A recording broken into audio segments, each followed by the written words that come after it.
It's Mother's Day this weekend. Yeah. It's Mother's Day and first Mother's Day without him. It's been a hard week, actually a couple 2 weeks because my birthday was April 30th. So, it was like so now Mother's Day, I'm about to have my first Mother's Day without him, and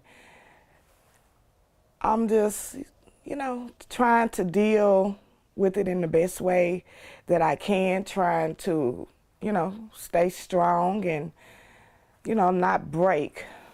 So it's not easy. It is, I try not to take away from my other children because I don't want I don't want what I'm going through or my pain or just dealing with the losses I reap to impact them in any kind of way. So I try to make sure that I stay strong in front of them. I have my moments and I have my days. I just try to do it, just me and God, really. So, yeah, I've already asked my other sons to, I was like, I need y'all at church because I don't know, how I'm going to feel, but I feel better with them around me because I have, I had 5 in all, 5 boys, then the loss of Zack. And it's just not an easy thing. It's not an easy thing at all, but I just try to stay hopeful and prayerful. So I am still looking forward to Mother's Day because I do have his memories. I'm going to miss the phone call of him calling to, be a mama, happy Mother's Day. So I'm going to miss that. But I know he's there with me in spirit. I think about how I kind of raised them to, like, you don't have to look like what you're going through. So I keep that in mind through everything, through this whole process. I don't want to, because I always said that to him, I don't want to, tell him to do one thing and me as his mother not do what I asked of him. It is not an easy feeling. It's not something that is easy for me to approach this Mother's Day. I can't help but to be empathetic and sympathetic with the other parents because the young men that are involved, me and one of the parents were best friends in school. The other parents in my other son's shooting were family. So I try to keep an open mind. I try to not have hard feelings. I'm hurt, but I keep in mind that God don't make no mistakes. I didn't want his death to be in vain. I don't feel like it was. One of the things that I said at his funeral, that I could accept his death if some good came out of it. So when the community in Stuttgart is doing something, we just had a gun violence rally led by Reverend Charles Banks and some of the local churches, and I was nervous, I was honored that they had asked me to speak. My mom had asked had I wrote anything out, and I told her, no, I'm just gonna speak from my heart. And I can only hope and pray that it reached somebody. I thank them for even doing that because I do want to bring awareness to gun violence, because as far as being a mother losing their child, And for me, it was a double whammy because I lost my child. And before he was gunned down, I was already in Little Rock at UAMS nursing one back to health who had been left for dead. So this has not been an easy situation. It's not easy because I'm a mother. It wasn't easy watching my other son, Ricola, lay there. I tried to be hands-on with him. You know, like, I don't think the nurses really had anything to worry about. You know, they rarely came in because I was just, you know, like, as a mother, I'm like, you know, like, I got it. And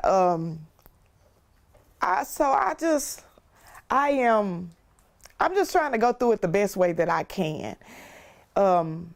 When I got the call about Zack, I had just left Stuttgart because I had to go and speak with one of the detectives, and I had literally like just left, and it was so funny. I made it home and I couldn't find my phone. Like, I literally like tore the car up inside and out. I could not find my phone. And I mean, a lot of people, when they ask me how am I doing, I tell them that God prepared me because I actually had seen my son dead. So I was prepared. I couldn't see his face. I couldn't see which one of them it was, but I literally had seen it, and I had literally had this conversation about my vision with my son, Zack. You had a vision of Zack dying after your other son got shot? This was before. How long before? I had this vision 3 months prior. Cause I couldn't sleep at night. I was up, you know, and tossing and turning. I was like, Lord, you know, my mama always said, you know, if you can't sleep at night and you tossing and turning, God trying to tell you something. So I was like, God, what you want? You know, just, cause I mean, that's just how I am when I'm, you know, I'm like, God, what you want? What is it? You know? And I went to sleep that night and I seen, you know, I couldn't see a face, but, you know, in my heart, I knew it was my child, you know, laying lifeless. And I was already praying over different things, my job. I prayed every morning before I went to work for safe travel because I have to be there at 5, so I leave here, you know, pretty early. So I just felt like I needed to go into a radical prayer. And I began to pray, you know, like ask God to give me strength for whatever lies ahead. Give me the strength to go through with it. Show me how to deal with it. Let me be empathetic. Let me deal with it in the way that you would be satisfied. And I even remember giving a testimony at church before everything happened. And I asked the church, had God ever prepared them for something that had not yet happened? And I know people probably thought that I was, you know, like, what is she talking about? But this vision is what I was talking about. So I prayed like refusely for like 3 months. I prayed so hard that sometimes I couldn't speak. I couldn't catch my breath. I would, you know, just feel like my chest was tightening up. But, you know, even though I seen it, I just never, you know, like, I'm just like, no, this ain't, I wasn't accepting it. It never left me, but I just wasn't ready to, like, just accept, and like, you know, but I just felt confident in my spirit that was my child that was lying dead. And Zack had came in one day, and I was telling him, I said, I know you think that I'm, you know, hard on you. I know you think that, you know, like I'm just on, because I was always on him about, you know what I'm saying, making choices, getting away from Stuttgart. You know, God had a plan for you. It was a special calling on your life. You know, things are going to be magnified. If anything that you do is going to be magnified, because when you have a calling on your life, that's just how it is. And so I shared that vision with him, and he was, you know, saying like, Mom, I want to, you know, he said, I'm ready to get away. I'm trying, you know, I don't, you know, he didn't know I sent him off, and he came back. But long story short, we had that conversation, not knowing that he was that child that I seen. And so when the first son got shot, I was at the store, and like shot out and went there, but with Zack, I couldn't find my phone. And my husband has a shop around the corner, so I went to the shop. And this whole time, my phone had been ringing, and it was in the car. But I would like to say that God wouldn't allow me to find it until I was with someone. So when I made it to my husband, it was like right there. Like I had turned everything out my purse. It was like right there on top of my purse when I made it to the shop, and I answered the phone. And I'm like, hello? And it was my son, Akili, we call him Kiki. He said, Mama, hurry up and get here. Where you at? They done shot my brother. I'm like, who? And he was like, Zack. And I was like, I just yelled out, Lord, no, And I'm like, I told my husband, I said, come on, we got to go. They just shot Zack. So, we're headed there, and I'm having this mind battle. Because these are the things that a parent who has lost a child go through. It's just a lot of emotions. You hoping for the best. I was hoping for the best, but that vision had come back up because, like, I knew my other son wasn't dead. So, it was like I was being prepared and prepped to just know this. So when I got there, I ran in and I'm like, where's my baby? And they wouldn't let me see him. And so we was all sitting around waiting and, pacing. I always, like I say, I have other sons, so I have to watch how I am, because I didn't want them reacting because they see me upset. Because children, just like mothers and fathers are protectors, children are protectors too. So I didn't want, I had to watch myself. So they came and delivered the news. They called me into the chapel, and he asked, the prosecuting attorney asked me, had anybody talked? And I was just like, no, don't tell me that. Don't tell me my baby dead. And, like I just screamed for a minute. That was all I could. That was all that I could do was just, scream. And I screamed and got it out my system, I guess you could say. And I immediately went to thinking about my other children. So I pulled myself together and I was like, where's where the rest of them? Because one of my sons was in there with me. And so I went out to, I guess they probably knew because, I screamed so loud. So by the time I come out the chapel, everybody was, grieving. So I tried to put on a strong face, and my oldest son came, and I just wrapped myself in his chest and just let him just hold me, and he was strong for me. So I guess through it all, if there's anything that like that out of this whole ordeal with me losing my baby, with me yet and still going back and forth to the doctors with my other son.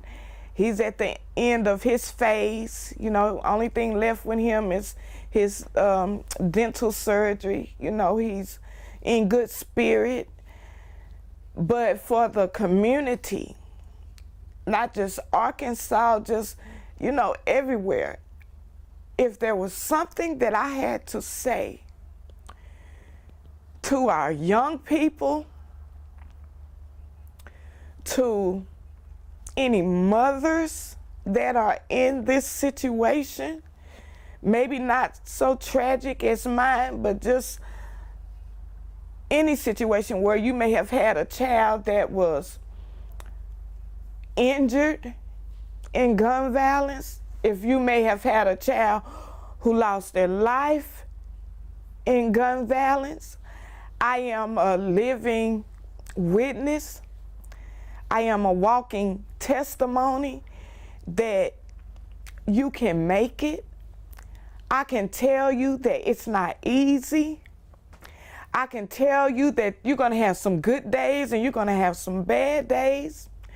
I can say to the young people, when you take a life, it doesn't just impact those who lose a child or have a child injured. It impacts your family. It impacts the community, because there are no winners. When you resort to gun violence, you leave a family to mourn, and you leave a family who now has to deal with worrying about you. They have to get lawyers. They are in a pain because even though you're still alive, it's not easy not knowing what the future holds for you for committing the act. I mean, I can honestly say, that I pray for the other parents. I get up in the morning and it's just something that I do. I pray for my strength. I pray and ask God to not let me have a heart that is hardened, because I can only imagine what the other parents are going through. I'm empathetic and sympathetic towards them because I know them. I cannot just be angry. I tried to be angry. I even had the spirit of, retaliation tried to come over me. But I thank God, because every time I start to feel or I start to waver in my feelings, God snatches me right back in place. So I don't have no malice in my heart. I'm not saying that, I don't want them to be held accountable for their crime, but I don't want them dead either. I don't want a life for a life. I just, I'm just crying out to my young people to put the guns down. I cry out to my own children because they're still out there, so young men, put the guns down.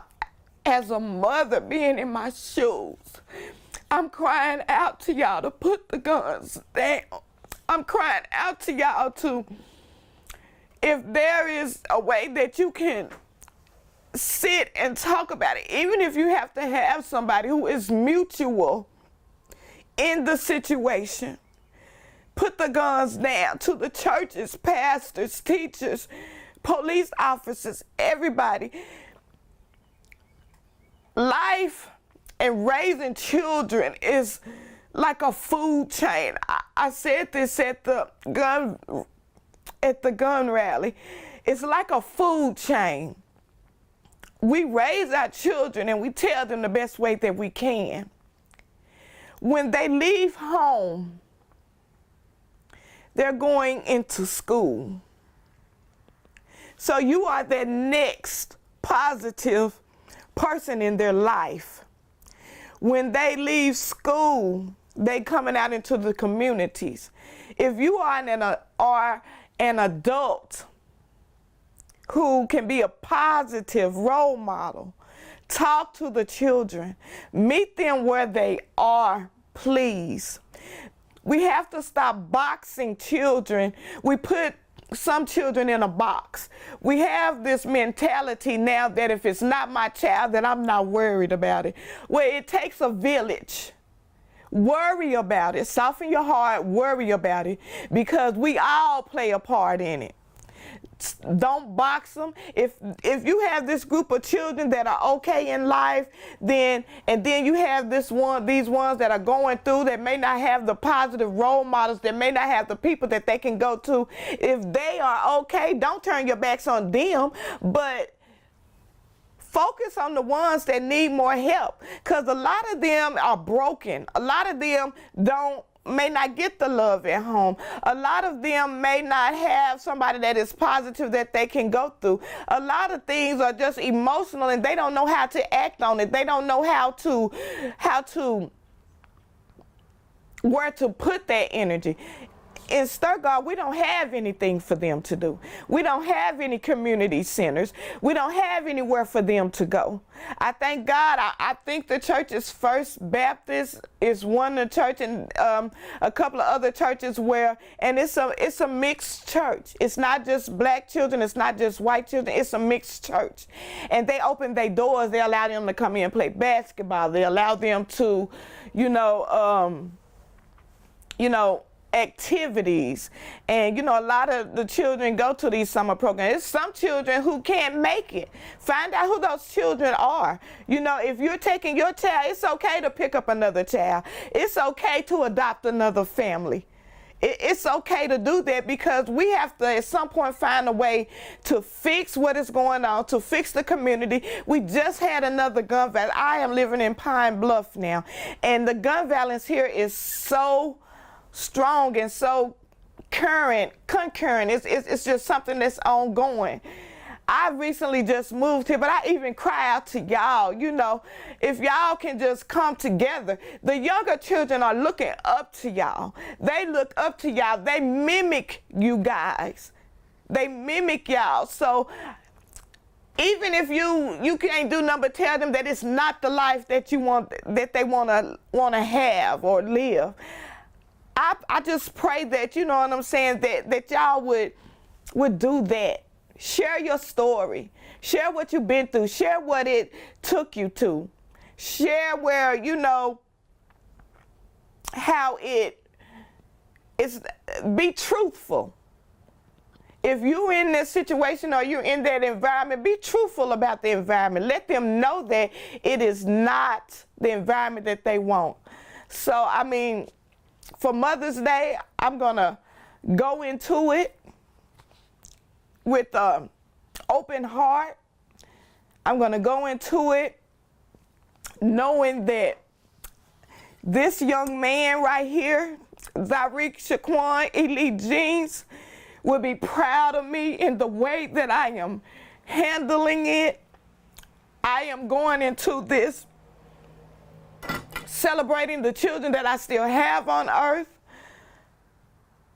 and hoping that he knows that his death is not in vain. Like I say to the other families involved in this situation, my prayers are with y'all. I'm open to talk. I am open to any of the young people who, need somebody to, vent to. I'm here. Call me. Reach out to me. Facebook. I don't mind listening. I don't mind. I'm going to tell, like mine, I'm going to tell you right or wrong. I always say, like sometimes my boys don't like to come to me because I'm going to tell them when they right and I'm going to tell them when they wrong. And that's just me, but I tell them with love. So I just thank y'all for even coming in and chat with me. Again, put the guns down. I have this hashtag that I post, hashtag guns down, fist up, because I'm also reminded of being young. It would be a lie for me to sit here and say that you're not going to have confrontation. It would not be truthful of me to say that you may not have to have a fight. You may. But if you put your guns down, if you can't talk about it to somebody, if it leads up to that, I fought him. I had some fights in my life. But I thank God that because I used my fist, me and those very people are good friends now. Their children are in my home, and it's okay to take a loss. We are, at some point in life, everybody's going to take a loss. So don't be afraid. At least you get to hug it out. You get to see your loved ones. You get to live another day. So to the community of Stuttgart, to the community of Pine Bluff, my heart is out to you guys. I'm praying for both cities, and let's just do better. Let's just do better. I have a couple questions. I'll put them down so I don't forget.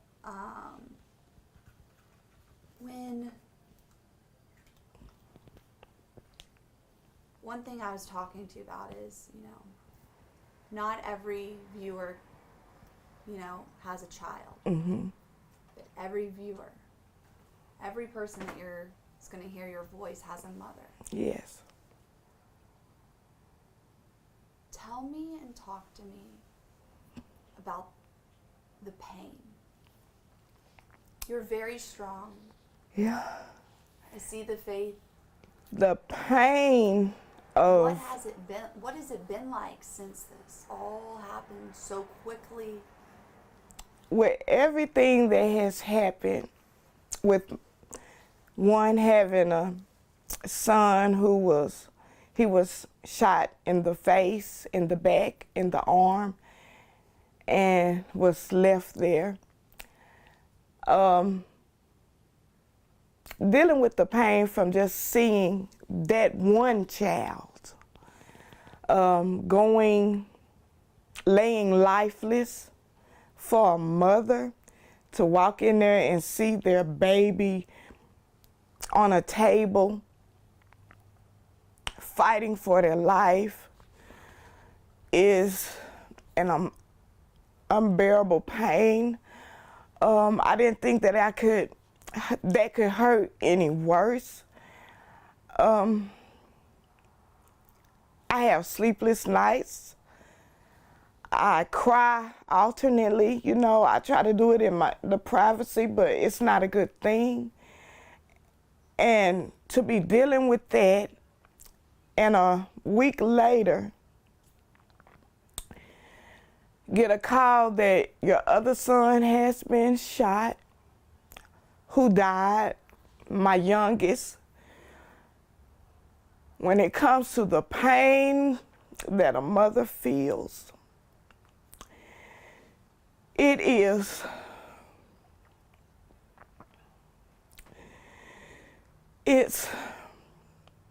I can't even describe it. It's a hole in your heart. It is ongoing. Every little thing that reminds you of them takes you back. I wonder, what I did wrong. I find myself beating myself up to see where I could have done better. I have some sleepless nights. Sometimes I'm in here and I just, when it's just me, I cry. Because like I said, I don't want my other children to see me hurting. It's the reality. And this is something that, I'm going to have to deal with for the rest of my life. For the rest of my life, I'm going to have to deal with not being able to hear his voice. I'm going to have to I still haven't even gotten rid of his clothes. His room is, I go in there sometime and I sit on the bed because I have a big picture of him that my friend made for me, and I just sit there and I look at the pictures. I look at his diploma because he fought to He fought to graduate. It wasn't easy for him, but he was determined. So sometimes I sit and I just think I'm not gonna be able to hear his laughter.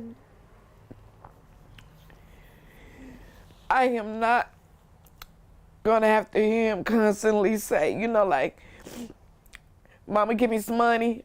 I'm gonna, you know, because he loved to eat, but he also didn't mind cooking. He was a good cook. I'm gonna miss, you know, like, when I'm at my mom's house, because, you know, I just recently got married, so, you know, his room at my mom's house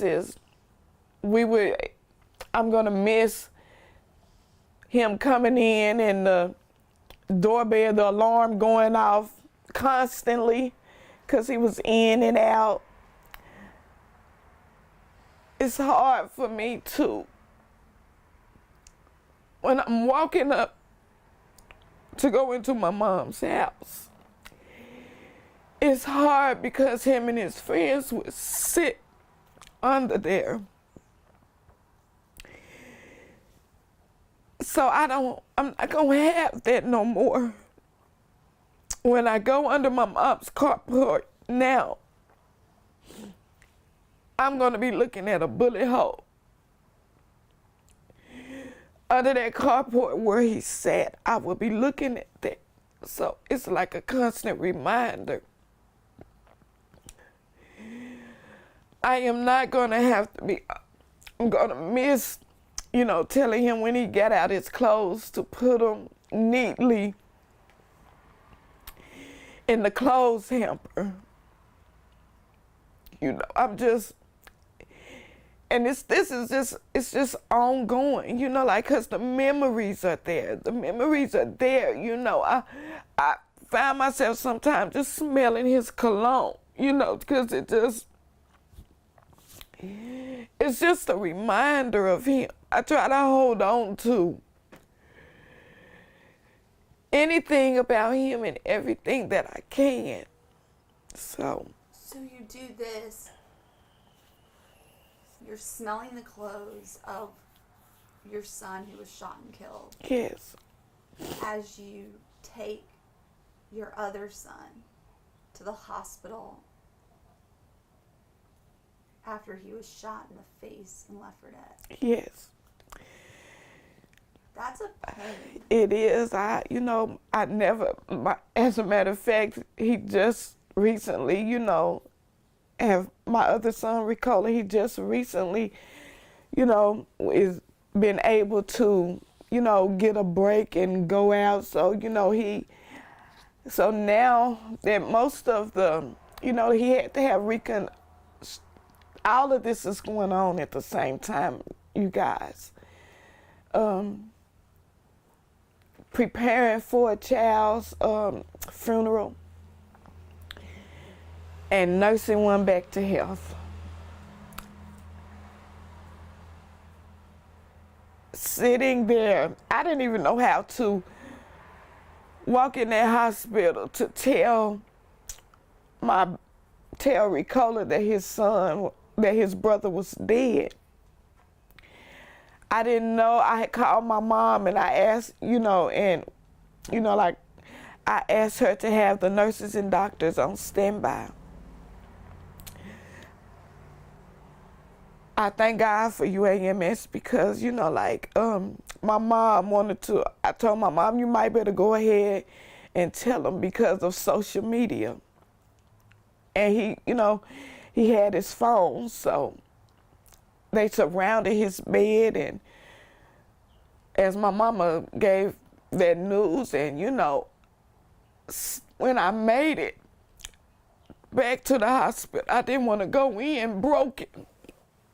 I didn't want him to see me broken. So my family was waiting on me, and I just, I went to my mom. She was sitting in the chair, and I just fell to my knees and placed my hand in her lap just so I could get it out of my system so that I could go into the hospital room and face my other child and make sure that he was okay. My boys, you know, like, he's one, we call him Smiley. It's 2 times that I seen teardrops fall from his eye to be closed up on outside of his grandparents' funeral. That was when he came out of surgery and he looked at me and a tear come down the side of out the corner of his eye. And when I walked in that room after his brother had been killed, and he looked at me and he had tears coming out the side of his eyes. But you know, he never was saying. And I had to get myself together because I still had to care for him. I had to care for him while grieving. And when people would come, you know, I would always go out to the waiting room and I would just cry because I didn't want to look weak. I didn't want to, by him being in the condition that he was in, I didn't want to make it any worse on him. I didn't want him to have to worry about me. So I had to be a mother first. So I cared for him. Everything that I was feeling, all the love, I put it into caring for him. And making sure that he was strong and making sure that he was okay. And just even watching him go through it and deal with it was strength for me. So it's just not, it wasn't easy for me. People say that I'm strong and I've handled it well. It's still not easy. It's still not easy. It's like you stay strong for your kids. Yeah. But thank you for allowing us to see the pain, because that's the reality. Yeah, And maybe, you know, what would you say, people that are seeing your pain and see what you've gone through and what pulling that trigger, how it's impacted your life, to someone, and I mean, you can like look at me, but what would you tell that person, that young person who's about to pull that trigger? What does it mean? What would you say as a mother? As a mother? As they see this pain, but they might, you know, but they're thinking about pulling that trigger. Being a mother, having one wounded, left for dead. Being a mother to have one to die within a week's part. To the young men out there, I cry out to y'all to think before you pull the trigger. No situation is so bad that you shouldn't be able to figure out a way to fix it.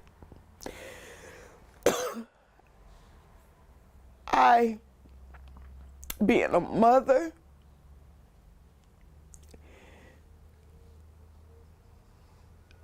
of a situation like this, knowing that these crimes are still going on,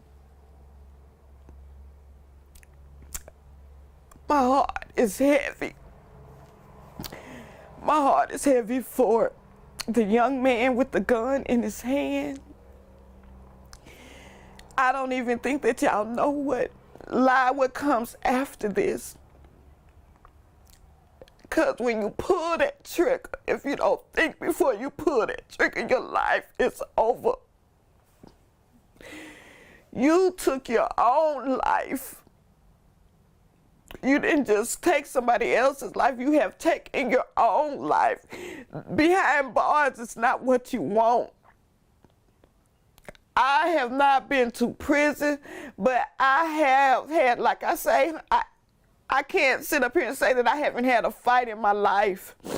And I have gone behind the bars. And I'm telling y'all, it's not what you want. I didn't stay but a day.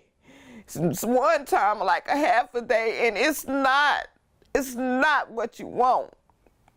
Your life is over. Your life is no more yours when you pull that trigger. Your life is no more yours. If you have a problem with being told what to do, you have to get you're putting yourself in a position to where you now have to give your rights over. You have no more rights. You have lost your rights. Prison and jail is not where you want to be. So please stop. Think before you pull a trigger. You don't want, the same way I'm sitting here mourning, crying, your mom's going to do the same exact thing for you.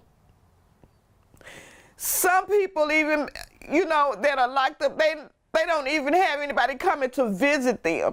Those friends that you think are your friends are going to be no more. They're not going to be there for you like that. I've had sons that have been incarcerated and their friends were not there for them like that. So if you're doing it for your friends or you're doing it to look tough, that's not being tough. Because you're placing yourself, you're giving your life up. You have given your life up. And, I don't know which one is being dead is worth, but the reality of being alive yet can't live. It's hand in hand. You living, you alive, but you can't live. You have to get up when they say. You have to eat when they say. Every aspect of the decisions that you had before you pulled the trigger is over. It's over. Who wants to live like that? And you still have to even worry about your life, putting yourself in that position because you don't know what might happen. You might go in there living and that might be where you spend your last breath. But at least if you're out and at least if you just stop and think before pulling a trigger, it's okay to walk away.